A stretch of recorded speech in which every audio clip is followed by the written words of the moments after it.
Mula sa babaeng kulang sa pahinga at laging laman ng manggahan. Isang magandang umaga ulit mga mamshi. For today's video ay muli na naman tayong naimbita. At hindi pwedeng hindi tayo pupunta dyan dahil sayang na rin ang pambili ng hollow block.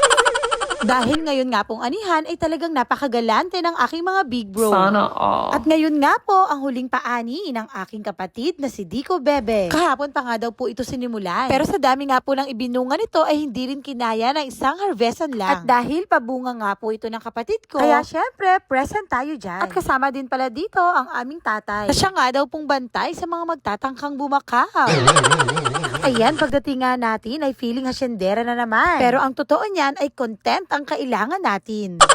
Mabilisang dalaw lang po ito sa ginaganap na anihan. Dahil ang mga anak ko nga pag iniwan ay hindi mapagkakatiwalaan.